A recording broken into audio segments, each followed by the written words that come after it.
বিসমিল্লাহির রহমানির রহিম।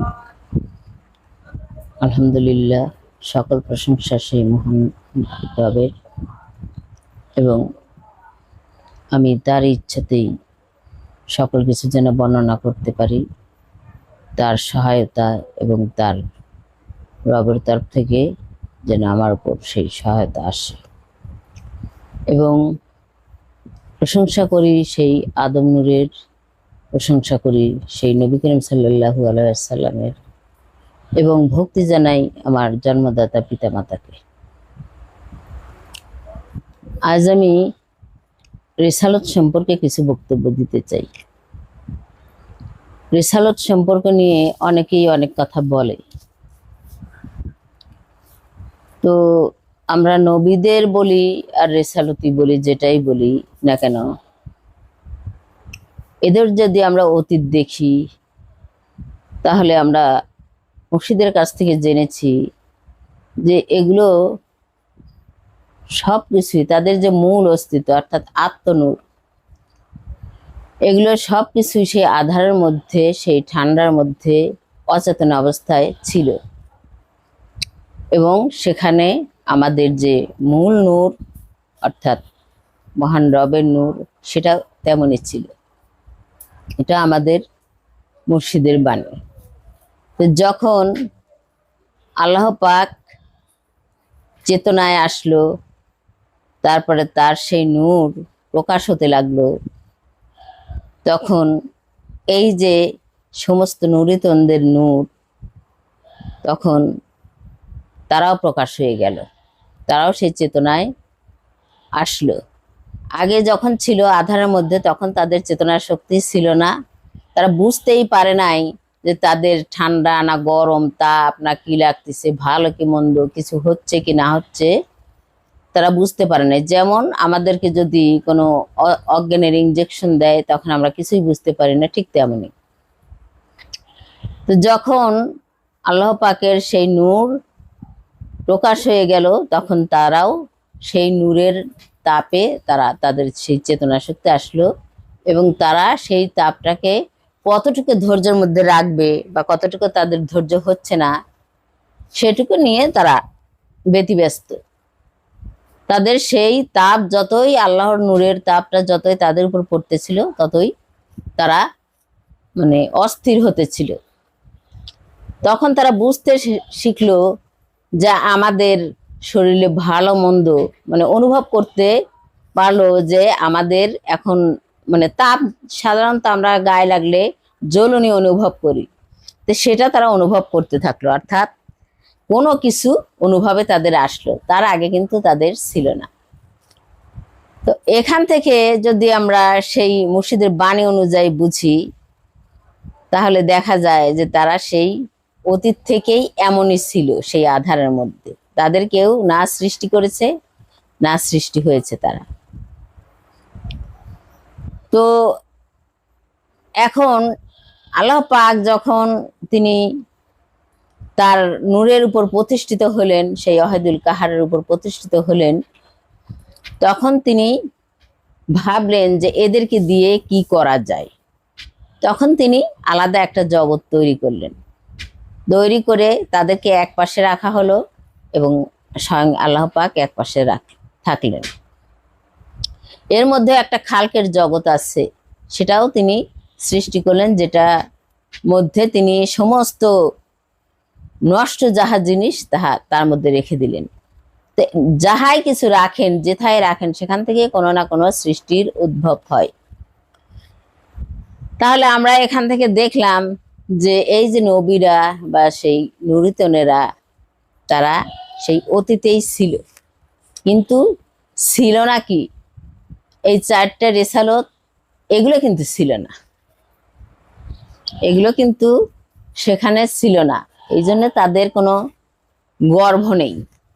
এটা কিন্তু আছে, তারা এই নবীদের নিয়ে বসবাস করতেছে, তাদের কোনো যে তারা যে কোনো জাত দান করবে, তার থেকে যে জাত আসবে, এটা নেই, কারণ তারা আল্লাহর পাকের সৃষ্টি। তো ওই যে বলা আছে যে আমি 6 দিনে সবকিছু সৃষ্টি করলাম, সেই 6 দিনের 4 দিন এই 4 রেসালত। তো এই 4 রেসালত আগে সৃষ্টি করে তারপর আল্লাহ সমস্ত নবুয়তকে কোথায় কোনটা, কোন রেসালতের মধ্যে কোনটা রাখা যায়, সেটা তার জ্ঞান দ্বারা, তার ক্ষমতা দ্বারা, তার শক্তি দ্বারা সেটা নির্ধারণ করে সেখানে রাখল। যেমন আমরা দেখি পানির মধ্যে মাছ, মাটির মধ্যে উদ্ভিদ, তারপরে আগুনের থেকে যেটা আনা হয়েছে সেটা 4 পায়ে যত জন্তু আছে এগুলো, তারপরে পাখিদের দেখি সে বাতাসের রেসালতের মধ্যে। এরকম তাদেরকে গর্ভে রাখা হয়েছে, কিন্তু এদের কোনো জোড়া নেই। যেমন মাটির জোড়া নেই, বাতাসের কোনো জোড়া নেই, যেমন সমস্ত কিছু জোড়ায় জোড়ায় সৃষ্টি করা হয়েছে। কিন্তু তোমরা ভালো করে অনুধাবন করে দেখো, এই 4 রেসালতের কোনো জোড়া নেই। যেমন বাতাসের নেই, যেমন মাটির নেই, যেমন আগুনের নেই, তবে এদের এক একজন করে ইয়া আছে। তো এখন সেই 4টা রেসালত তৈরি করার পর আল্লাহ সেই নবীদেরকে, যে নবী যেখানে থাকতে সুবিধা হয় সেই সুবিধা অনুযায়ী তাদেরকে সেখানে সেই গর্ভের মধ্যে রাখলেন। তো সর্বশেষে আমাদেরকে এই মানুষ হিসেবে প্রকাশ করলেন। তো এখন আমরা বলতে পারি যে তাহলে তারা নবী রূপে কেন এই পৃথিবীতে আসলো?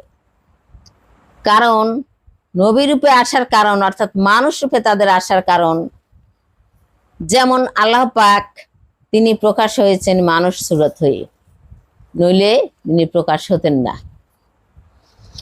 তেমনি তাদের যদি মানুষ মাটি রূপে দেখে বা বাতাস রূপে দেখে, তাদের তো কোনো ভাষা নেই, নিজস্ব কোনো ভাষা নেই। আগুনের না আছে ভাষা, না আছে মাটির কোনো ভাষা, না আছে বাতাসের কোনো ভাষা, আছে কি?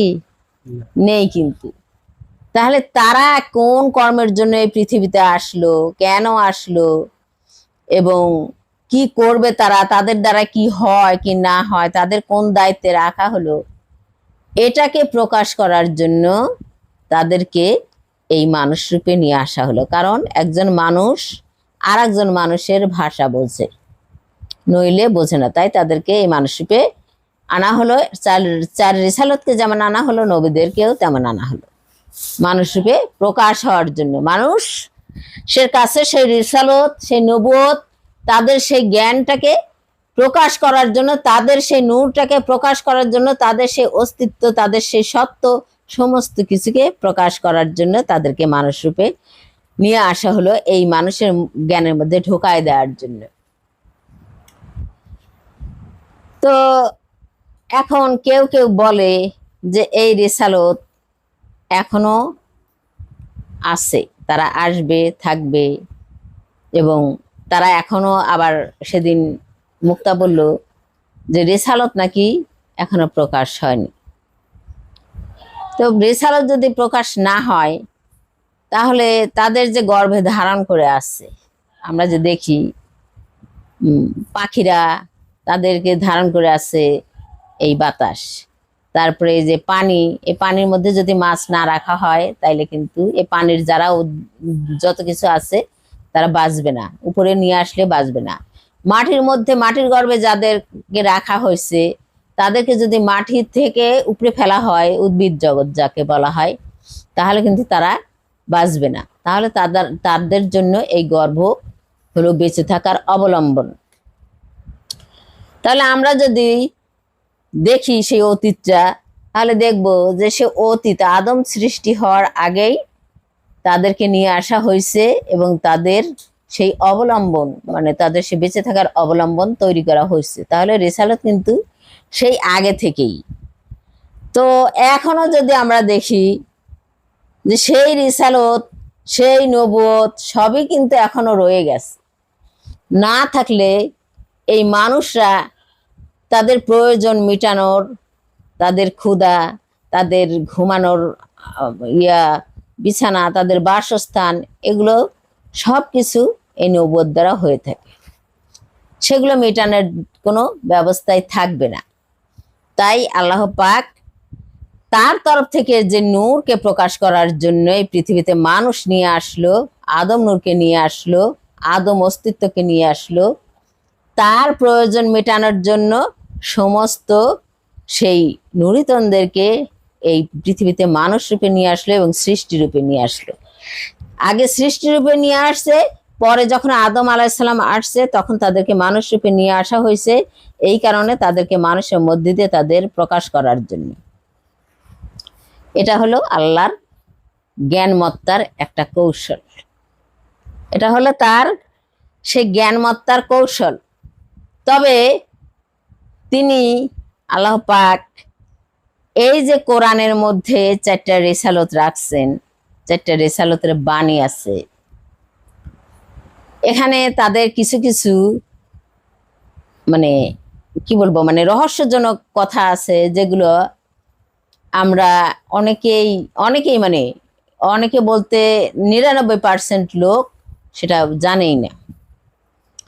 যেমন দাউদ নবী ফার্স্টের নবী, প্রথম রেসালতের প্রকাশক হয়ে তিনি পৃথিবীতে আসছেন। তো তাকে নিয়ে আসা হলো, তার উপর 3টে দায়িত্ব দেওয়া হয়েছে। একটা তার আন্ডারে করা হয়েছে, একটা সেই পাখিদের নবুয়ত তার মধ্যে ভরে দেওয়া হয়েছে, আর একটা কিন্তু তাকে বলা হয়েছে সেটা লোহা গলানোর যে কৌশল সেটা এই দাউদ নবীর মধ্যে আছে এবং পাহাড়কে তার অধীনস্থ করে দেওয়া হয়েছে। এটা আয়াত, কোরআনের আয়াত। তো এখন এই যে পাখিদের তো আমরা দেখতেইছি তারা নবুয়ত আমাদের দেহের মধ্যে আছে, কিন্তু লোহা তো কোনো সেই পাখিদের মধ্যে পড়ে না। লোহা কি পাখিদের মধ্যে পড়ে না। তাকে সেই দাউদ নবী হলো সেই বাতাসের রেসালত। তাহলে তাকে কেন বলা হলো যে তিনি সেই লোহাকেও তার অধীনস্থ করে কেন দেওয়া হলো? গলানোর যে শক্তি, এটা একটা মহাবড় তাপ শক্তি, নইলে লোহা গলে না। কিন্তু মানুষের মধ্যেও কিন্তু এই লোহা আছে। তোমরা কি জানো যে মানুষের মধ্যে লোহা আছে? এটা কিন্তু আছে, না থাকলে মানুষ মারা যাবে। তোমরা শুনছো না, রক্তের মধ্যে হিমোগ্লোবিন থাকে, লোহা থাকে, এগুলো থাকে। এই যে লোহা, এটা যদি মানুষের মধ্যে না থাকে তাহলে মানুষ কখনোই বাঁচতে পারবে না। তাহলে এই লোহাটার কারণ কি? এই লোহা তার অধীনস্থ করার কারণ কি? এটা আমি বললাম না এই কারণে, পরবর্তী সপ্তাহে যদি আল্লাহ আমাকে বাঁচায় রাখে তাহলে আমি বলবো যে পাখিদের তার অধীনে করা হয়েছে, তারপরে লোহাকেও তার অধীনে করা হয়েছে কেন? এর নিশ্চয়ই কারণ আছে।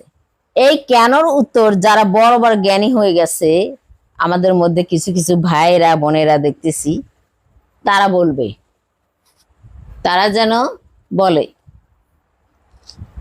আর কিছু কিছু লোক বলতেছে, আমি শুনলাম আজকে, আমি আবার নাম ধরে বলার অভ্যাস, নাম ধরে না বললে অন্যরা হয়তো মাইন্ড করবে যে হয়তো আমাকে বলছে নাকি কাকে বলছে, এই জন্য নাম ধরে বলাই ভালো। আমি কাউকে ভয়ও পাই না, কিছুই না, এই জন্য আমি নাম ধরে বলি। কাদের একটা কথা বলতেছে যে তোমরা হকের উপর প্রতিষ্ঠিত হও, সিয়ামের উপর প্রতিষ্ঠিত হও। হকের উপর প্রতিষ্ঠিত হলে তোমাদের আর সেই হকের আইনে থাকতে হবে না, সেই হকটা আর পালন করতে হবে না। আচ্ছা, মা যদি বলে বাবা স্কুলে গেলে তুমি যদি লেখাপড়া করো তাহলে তুমি বড় গাড়ি কিনতে পারবা, বড় একটা চাকরি পাবা, এটা মা যদি বলে, এটা মা বলতেছে এই কারণে যে এই লেখাপড়া করলে সে হবে। শুধু মা কিন্তু এইটুকু বলতেছে, কিন্তু লেখাপড়াটা তো কিন্তু ওই সন্তানের করতে হবে, তাই না? সেটা শিখাবে কে? সেটা শেখানোর জন্য মায়ের দায়িত্ব, বাবার দায়িত্ব, তাকে স্কুলে ভর্তি করানো, তাই না? সে সেখান থেকে শিখে, না শিখলে কি ওই হবে, ওই চাকরি পাবে না ওই গাড়ি বাড়ি মালিক হবে, যদি সেই লেখাপড়াটা নাই শেখে। তো এখন যদি আমি বলি তোমাদেরকে যে তোমরা হকের উপর প্রতিষ্ঠিত হও, যেমন মা বলে তোমরা সে সন্তান তোমরা লেখাপড়া করো, নইলে তোমরা এগুলো পাবা না, এখন তোমাদেরকে আমি যদি বলি যে তোমরা হকের উপর প্রতিষ্ঠিত হও, নইলে তোমরা পরজন্মে মুক্তি পাবা না, তাইলে হকের উপর যদি খালি প্রতিষ্ঠিত হতে বলি, সেই হকটা কি, কিভাবে প্রতিষ্ঠিত হওয়া যায়, কিভাবে তাহা কর্ম করতে হয়, কোন কর্মের দ্বারা সেই হকটা পূরণ হয়, কত দূর পর্যন্ত গেলে তাহা বাতিল করা লাগবে, এগুলো বুঝাই দেবে কোন কোন মাতব্বর? ওইটা তো সবাই বলতে পারে। একজন এই যে আমাদের যারা হেদায়েতের বাইরে, তারাও তো বলে যে ভাই আপনাকে হকের উপর থাকতে হবে। আমার সাথে অনেকে কথা বলে, তারা কিন্তু বলে যে আপা হকের উপর আগে থাকতে হবে। আচ্ছা, হকের উপর থাকতে হবে, তো এই হকটা কি আমাকে সেটা কে বুঝাবে? হকের উপর থাকতে হবে এটা তো সব পণ্ডিতই পারে বলতে, কিন্তু হকটা কি, কিভাবে তাহা পালন করতে হয়, ও বলতেছে যে কিছুদিন পালন করে আর করতে হবে না, কেন করতে হবে না, সেটার বস্তু বিশেষ কি, এটা দেখাতে হবে না?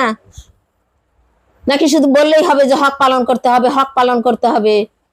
আয়নাল হকের মতো আনা হক, আনা হক, আয়নাল হক কি করে আনা হক পেলো, সেটা কি আছে না? নাকি এমনি আগেই বলছে যে আনা হক, আমি এই হকের উপর প্রতিষ্ঠিত হয়েছি বলছে, নাকি তার আগে তাকে কর্ম করতে হয়েছে সেই হকের উপর প্রতিষ্ঠিত হতে? তাহলে সেই কর্মগুলো কি তুই বল, তাহলে মানুষ তো হকের উপর প্রতিষ্ঠিত হবে। কর্মই তুই বলিস না, খালি বলতেছিস হকের উপর প্রতিষ্ঠিত হও, কেমন করে হবে? এটা তো শুধু হুকুমত, আল্লাহ তো হুকুমত দিছে কোরআনে, কিন্তু সেগুলো তো আবার দেখাই দিছে নিয়ম নবী দ্বারা, নাকি আমাদের নবী করিম সাল্লাল্লাহু আলাইহি ওয়াসাল্লাম দ্বারা দেখাই দিছে না সেই নিয়মগুলো? নাকি বলছে যে তোমরা শিওর আবার ইবাদত করো, শেষ? সেগুলো নিয়ম দেখায় নাই, নবী করিম সাল্লাল্লাহু আলাইহি ওয়াসাল্লাম দেখাইছে, আবার আমাদের মুর্শিদ পাক এসে দেখাই দিল যে তোমরা এভাবে শিওর আবার ইবাদত করো, দেখাই দিছে না? তাহলে ও কিভাবে কি বলে? আচ্ছা, হকের উপর যে আমরা প্রতিষ্ঠিত হব,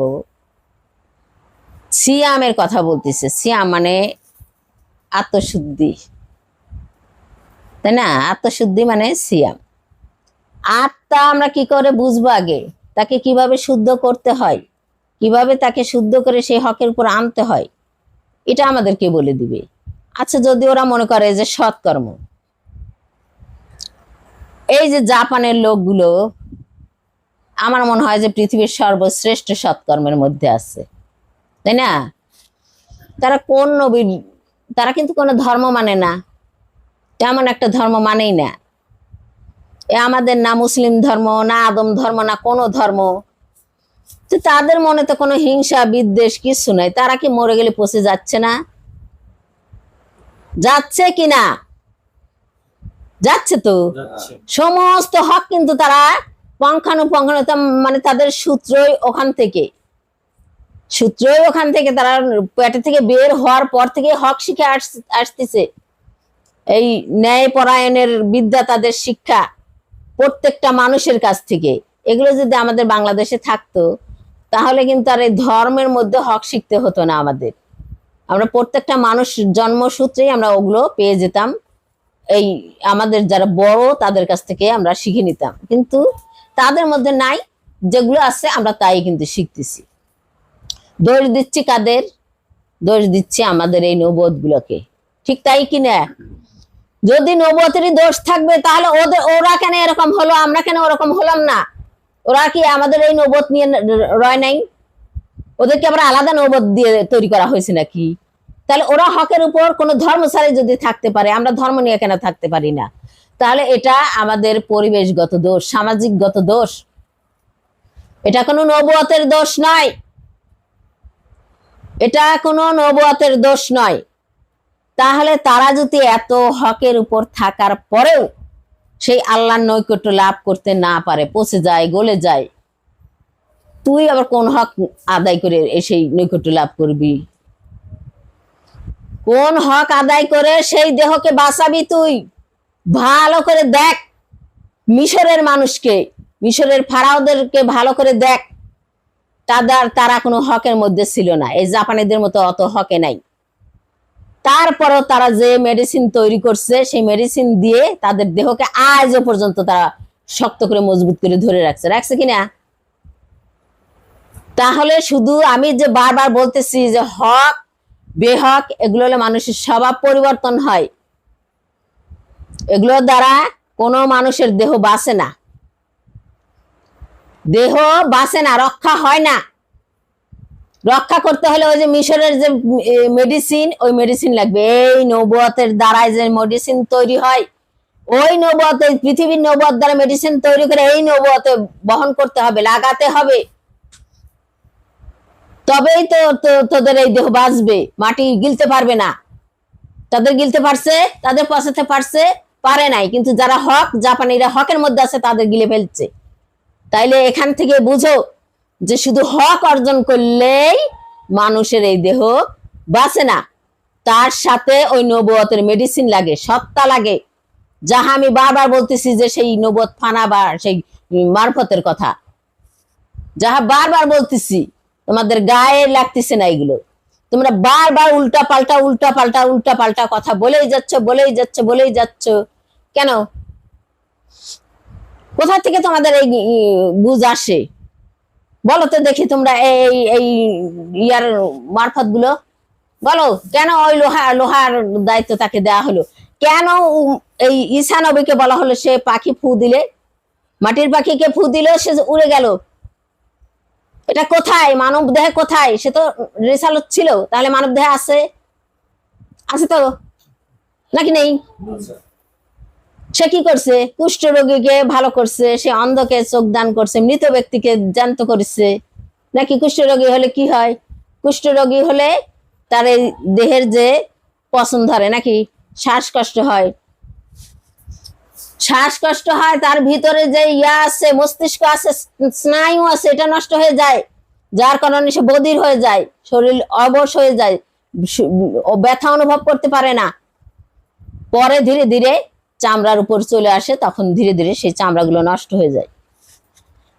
তাহলে এবার বলো তো, সেই যে ঈসা নবীর যে রিসালতের মধ্যে যে গুণটা লুকায়িত আছে, সেই গুণটার ঘাটতি হলেই তো এগুলো হয়। নাকি ওই তুমি ওই সৎকর্ম দ্বারা ওটাকে তুমি ঠেকাতে পারবা? সে যে ভালো করছে কোন গুণ দ্বারা? তার সেই সত্তার যে মধ্যে যে সেই গুণ ছিল, সেই গুণ দ্বারা সে ভালো করছে। নাকি এমনি হও হয়ে যা বললে হয়ে যায়? হও হয়ে যা বললে হয়ে গেছে কোথাও? তাহলে সেই গুণ দ্বারা যদি তোমার মস্তিষ্ক স্নায়ু তোমার ভালো করে, তোমার সেই পিঠের শির দ্বারাকে ভালো করতে পারে, তার ভিতর যে এক ধরনের পোকা থাকে, মানুষের শরীরে কিন্তু সর্ব জায়গায় পোকা থাকে, এক এক জায়গায় এক এক রকমের পোকা থাকে। প্রতিদিন এই যে আমাদের চামড়ার কোষ আছে না, এই যে ইয়া কি বলে, পশম আছে, এই পশমের গোড়ায় গোড়ায় কিন্তু পোকা থাকে। এরা এরা যদি এগুলোকে না খায়, এই যে চামড়াকে না খায়, তাহলে নতুন চামড়া গজাবে না, এই চামড়া পচে নষ্ট হয়ে যাবে, এই চামড়া পচে নষ্ট হয়ে যাবে। এই ব্যাকটেরিয়া গুলোই একসময়, এখানকার না আরো অনেক ব্যাকটেরিয়া আছে, সেই ব্যাকটেরিয়া গুলোই যখন অন্যভাবে রূপান্তরিত হয়, তখন এই মানুষের এই কুষ্ঠ রোগ হয়। তাহলে অন্যভাবে রূপান্তরিত কখন হয়? দুধ কখন ছানা হয়? যখন দুধটাকে আমরা ঠিক মতো সময় মতো তাকে সংরক্ষণ না করতে পারি, তাই তো? সংরক্ষণ না করতে পারি, তখনই দুধ ছানা হয়ে যায়। কিন্তু সে কিন্তু একবার বাতিল হয় না, অন্য কিছুতে পরিণত হয়। তো তোমাদের মধ্যে যে ঈসা নবীর সেই ব্যাকটেরিয়া রয়ে গেছে, সেই ব্যাকটেরিয়াকে সঠিকভাবে সঠিক নিয়ন্ত্রণে রাখার যে একটা উপকরণ রয়ে গেছে, যাহা পৃথিবীর মধ্যে সেই গুণ রয়ে গেছে, তার সেই রিসালতের গুণ সেই জলের মধ্যে, সেটাকে যদি তুমি ধারণ না করো, তো তোমার এখানে না হোক কুষ্ঠরোগ, মরে গেলে কুষ্ঠরোগ হবেই। মরে গেলে কুষ্ঠরোগ তোমাকে ধরবেই। তোমরা কি ভাবছো শুধু সৎকর্ম করে জাপানিদের মধ্যে বাঁচবে? জাপানিরাও মরে মরে পচে যায়। তুমি তোমরা এত বড় ইয়া হও নাই যে জাপানিদের সাথে তুলনা করবা, বুঝতে পারছো? তোমরা ভালো করে দেখো, ভালো করে দেখো নিজের দেহকে, রেসালত গুলো দেখো। নবুয়তরা মারামারি কাটাকাটি করে, আমরা তো এটাই বলি, কুমন্ত্রণা দেয়। আচ্ছা, এই যে মাটির মধ্যে যে গাছগুলো আছে না, ফলদার গাছগুলো, এরা কাকে কে কুমন্ত্রণা দেয় দেখাও তো? কোন গাছের সাথে কি মারামারি করে? করে কি না? করে না। এদের প্রয়োজনে যেটা খাদ্য হিসেবে, আমরা যেমন গরুকে না মারলে বা চালকে আমরা না ফুটালে আমরা নিজেই মারা যাব, তাই তারা তাদের প্রয়োজনে ওটা করে থাকে, তাই তো? যতটুকু দরকার সেটুকু মাটি থেকে তারা নেয়, পানি থেকে নেয়, বাতাস থেকে নেয়, তাপ থেকে নেয়। তো এখন তারা কি মারামারি করে? আচ্ছা, তোমরা দেখো যে এই যে আমাদের দেহের মধ্যে এই যে এক হাতকে আর হাতের হাতে মারামারি করে, দেখছো কখনো? তাহলে তারা কিভাবে মারামারি করে? তারা কিভাবে মারামারি করে? এক কানকে আর এক কানে ঠকায়, কোনো কিছু শুনে এক চোখকে আর এক চোখে ঠকায়। তাহলে তারা জাতে মাতাল তালে ঠিকই আছে। জাতে মাতাল তালে ঠিক তোর ভিতরে রয়েছে, তাকে ঠিক কর। জাতে মাতাল তালে ঠিক, এরা ঠিকই আছে। তোর ভিতরে যে মাতাল, সেই মাতালকে তুই ঠিক কর আগে। সেইটা হলো হকের আইন, তাকে আগে হক শিখা, যে এইভাবে তুমি হক পালন করো, তোমার হাত পাও তোমার আন্ডারে চলে, তারা কখনো কোনো কিছু চুরি করতে যায় না।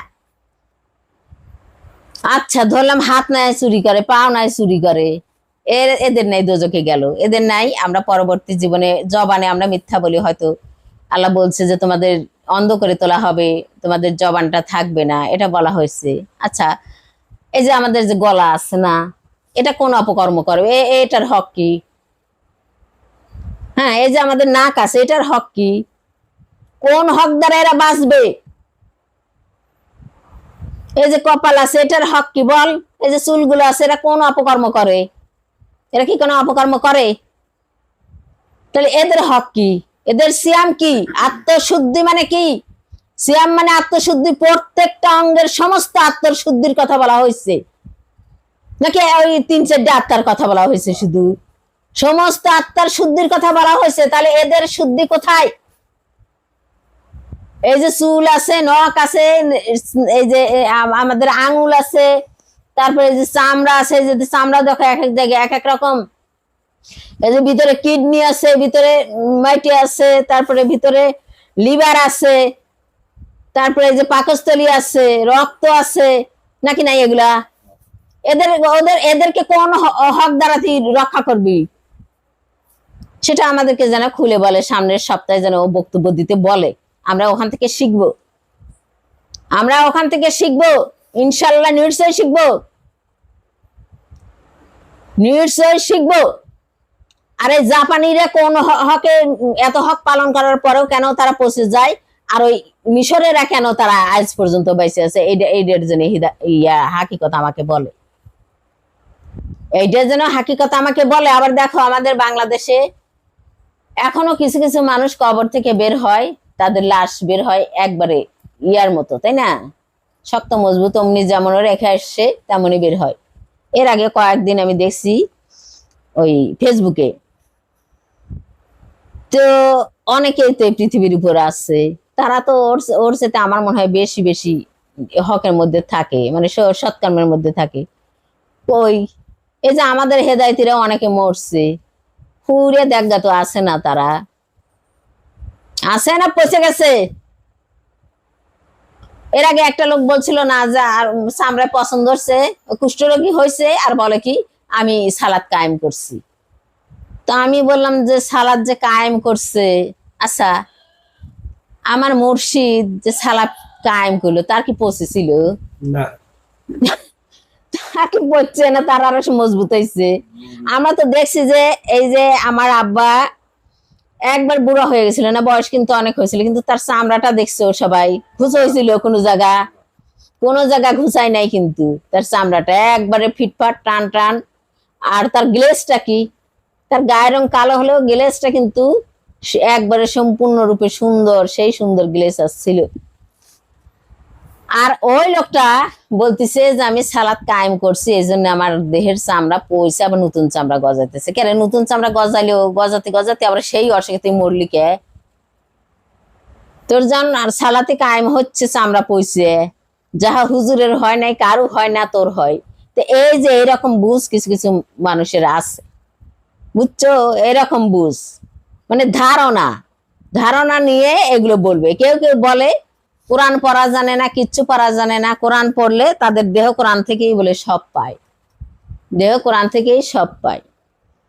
আচ্ছা, দেহ কোরআন থেকে যদি সবই পাস, তাইলে এই যে কোরআনের মধ্যে যে যে কত ওই যে ইয়ে আছে না, এই যে আলিফ লাম মিম আছে, তারপরে এই যে অনেক অক্ষর আছে, এগুলো আছে, তারপরে এই যে নবীদের সব হাকিকত লুকানো আছে, ওগুলো তোরা যদি এত দেহ কোরআন থেকেই পাস, তোদের রব যদি এতই বলে, তো তোদের বলে না কেন? আর আমি তো, আমাকে তো তোরা বলছিস যে আমি নাকি আমার স্বভাবটাই বলে খারাপ, তা আমার রব আমাকে বলে, তোদের বলে না কেন?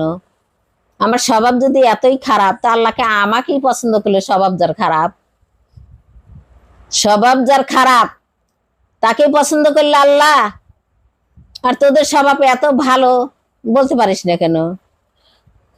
কি হয়েছে তোদের সেই দেল কোরআনের? তোদের সেই দেল কোরআনের কি হয়েছে? আমি দেল কোরআন বুঝি না, আমি কাগজের কোরআনই পড়ি, পড়ে তারপরে দিলের মধ্যে নিয়ে সেটার জ্ঞান আমার রবের কাছ থেকে আমি জিজ্ঞেস করে অর্জন করি, জিজ্ঞেস করে অর্জন করি। কারণ ওইটাই আল্লাহর তরফ থেকে আসছে, ওটা কাগজ হলে কি হবে, ওখান থেকে আমি জ্ঞান ধারণ করি। ওটা না চোখে দেখলে আমি কি করে জানবো যে শিওর আবার ইবাদত আমাকে করতে বলছে? নাকি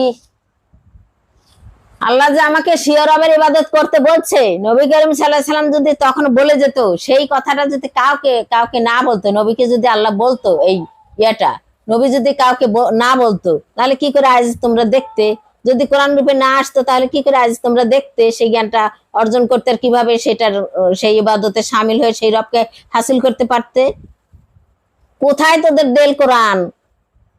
আগে কাগজ কোরআন পড়ে তার উত্তর দিয়ে দে, তারপরে বুঝবো না যে দেল কোরআন তোর কত দূর। কাগজ কোরআনেরই উত্তর দে, তারপরে দেল কোরআনের উত্তর পরে পাচ্ছি। যত তোরা বলবি তত জড়ায় যাবি। এই যে তোরা বলতেছিস না, এই এই যে মাহফিল করে করে তার উত্তরে যে বিকল্পে আমি আবার যুক্তি দেখাচ্ছি, তোদের সম্মানটা কোথায় যাচ্ছে? যখনই মানুষ দেখতেছে, তোরটাও দেখতেছে, আমারটাও তো দেখতেছে, নাকি না দেখতেছে না? কেউ না দেখুক, হৃদয়তীরা তো দেখতেছে, সব হৃদয়তী না দেখুক, কিছু তো দেখতেছে। যারাই দেখতেছে তোরটা আর আমারটা যখনই পার্থক্য করবে, তখন তোকে কি বলতেছে? তাদের জ্ঞানে, তাদের কি জ্ঞান নেই? তাদের কি ধারণা নেই? জ্ঞান কি আমার আর তোরই শুধু আছে, আর কারো নেই? সবারই তো আছে, সবারই মধ্যে তো বিবেক বুদ্ধি জ্ঞান সবই সবকিছুই আছে। তাহলে কেন তাদের সেই বিচার শক্তি নেই? আছে তো। আমি কিন্তু এরকম করলে প্রত্যেকটা ইয়াতেই আমি প্রশ্নবোধক রেখে যাব, প্রশ্ন দিয়ে যাব, একটার উত্তরও তো আজ পর্যন্ত দিল না। কয়েকবার কয়েকটা প্রশ্ন রাখছি, একটার উত্তরও আজ পর্যন্ত দেয় নাই। অথচ বড় পণ্ডিত সাজছে, পণ্ডিতের উপরে পণ্ডিত, পণ্ডিতের উপরে পণ্ডিত। এটা জানি বলে যে সেই কোন হক দ্বারা সেই ইয়ারা জাপানিরা নষ্ট হয়, আর কোন হক দ্বারা সেই মানুষ এই আজ যে বাংলাদেশে এখনো বাড়ায়, তারা পচে না। কোন হকটা তোদেরকে শিখাইছে? তোদেরকে মুর্শিদ বলে নাই যে তোদের মারফত পালন করতে হবে, নইলে তো তোদের হবে না? সত্য অনুযায়ী, সত্তাকে ধরতে গেলে, সত্তাকে ধরতে গেলে তার সেই সত্য অনুযায়ী মারফত আছে, সেটা তোদের মধ্যে কই? তোরা রবের ডাকে, তোদের সে শিও রবের সাধন কর, ভক্তি কর, তাহলে দেখবি সে হাজির হলেই তোদের সেই জ্ঞান আসবে, তোদের দেল কোরআন খুলবে। তখনই এই কোরআনের আদেশ নিয়ে তোরা সেই ইবাদতে শামিল হ, দেখবি দেল কোরআন খুলে যাবে, সেখানেই লেখা আছে এই এই হাকিকত গুলো, সেখানেই আছে এই হাকিকত গুলো।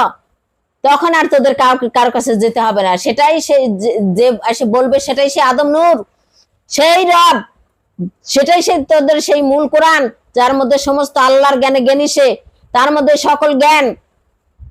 তোরা কোথায় জ্ঞান খুঁজিস? হক অর্জন করলেই যদি রবকে ধরা যায়, তাহলে আবার সাধন ভজন কিসের? আর হকই একজন মানুষ সারা জীবন ওই কয়েকদিন পালন করলেই হয়ে যায়? কদিন পালন করলে আমি সাধু হলাম, কিন্তু সেটা আমাকে ধরে রাখতে হবে সারা জীবন, নাকি? না কদিন মিথ্যা বললাম আর কদিন সত্য বললাম, কদিন সত্য বললাম, আবার কিছুদিন পর যেই দেখলাম যে আমার জিবাটা ঠিক হয়ে গেছে, ওদের কারণে, ওদের কথায় বোঝা যায় যে সত্য বললে জিবা ঠিক হয়, তো ঠিক হয়ে গেছে, তারপর আবার মিথ্যা বলা শুরু করি। এটাই তো, না কি বোঝাতে চায়, কি বোঝাতে চায়? তো ওদের কাছে আমার প্রশ্ন রইলো, ওরা যেন এই হক সম্বন্ধে, কোন হক করলে মানুষ পচে না আর কোন হক করলে মানুষ পচে যায়, সেটা যেন আমাকে সেই উত্তরটা দেয়। এবং হক কিভাবে পালন করতে হবে, তার কর্ম কি, তার ধরন কি, কোন হক পালন করে ওই মনসুরিল্লার সেই হকের সত্তার উপর দাঁড়াতে পারছে, নাকি সেই তো সেই হকের অস্তিত্বে দাঁড়াইছে মনসুরিল্লাহ নাকি? যেমন বাইজিদ আনাস সুবহানী পবিত্রতার উপর দাঁড়াইছে, তিনি হকের উপর দাঁড়াইছে, আদম নূর সেই মূল সত্তার উপর দাঁড়াইছে নাকি? তাহলে সেই হকের উপর দাঁড়াতে গেলে আমাদের সেই মনসুর হিলালের সেই সেই আইনের মধ্যে যেতে হবে, আমাদেরকে সেই আইনটা বুঝতে হবে।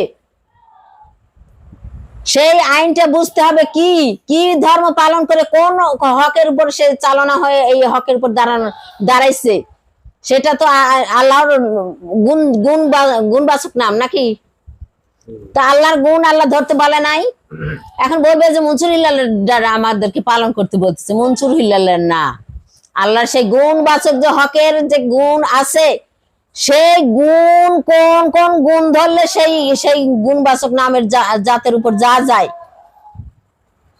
নাকি আমাদেরকে একটাই ধরতে হবে? গুণবাচক আল্লাহর রঙে রঙিন যদি হতে চাই, আল্লাহর গুণে গুণে যদি হতে চাই, তাহলে আল্লাহর সমস্ত গুণবাচক নামের উপর আমাদেরকে, এই আদম জাতের জাতি যারা হতে চায় তাদেরকে সমস্ত গুণবাচক নামের উপর প্রতিষ্ঠিত হতে হবে, নাকি একটা নিয়েই হয়ে যাবে? আল্লাহ কি বলছে আমার একটা রং নিয়ে তোমরা রঙিন হও আর সবগুলো বাতিল করে দাও? আমার মুর্শিদ বলছে তোমরা নিজে দয়া করো তবেই আল্লাহর দয়া পাবে, বলে নাই? তোমরা নিজে নিজে অন্যকে সাহায্য করো তবেই আল্লাহর সাহায্য পাবে, তবেই আল্লাহর সাহায্য পাবে। অন্যের জন্য তোমরা কাঁদো, দেখবা তোমার জন্য আল্লাহ কাঁদবে। তুমি অন্যকে ভালোবাসো তবেই তোমাকে আল্লাহ ভালোবাসবে। আল্লাহ বলে না তোমরা সমস্ত সৃষ্টিকে ভালোবাসো তবেই তোমাকে আমি ভালোবাসি? এগুলো এগুলো কি, এগুলো কি, এগুলো হকের আইন না? এগুলো তো হকের আইন। আচ্ছা আমি একটা এই সমস্ত মানুষকে ভালোবাসি, তাতে থেকে আমি সমস্ত মানুষের কাছে প্রশংসিত হব নাকি? প্রশংসিত হব। এই আম্বিয়া কি পরিবর্তন হবে? আম্বিয়া কিন্তু পরিবর্তন হবে না। আম্বিয়া শুধু পরিবর্তন হবে যে ও, এই আম্বিয়া মেয়েটা খুবই ভালো, একটা প্রশংসা, ও মানুষকে ভালোবাসে, মানুষকে দান করে, মানুষকে খয়রাত করে, মানুষকে দয়া করে, এটাই। কিন্তু আম্বিয়া কিন্তু পরিবর্তন হবে না। এই আম্বিয়াকে পরিবর্তন করতে গেলে আম্বিয়ার সমস্ত কিছু গুলায়ে গুলায়ে আবার ডাইসে ফেলে তবেই আবার আম্বিয়াকে পরিবর্তন অন্য ইয়াতে আনতে হবে। এই যে বুড়া হয়ে গেছি না, এটা আবার যুবক করে আনতে হবে না, নাকি বেহেশতে আমাকে বুড়া বয়সে নিয়ে যাবে?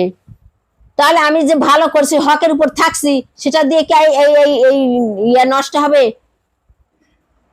এটা আবার ওই ফানা ঘটবে, ফানা ঘটে আবার নতুন ডাইসে চলে যাবে? তা কখনোই যাবে না।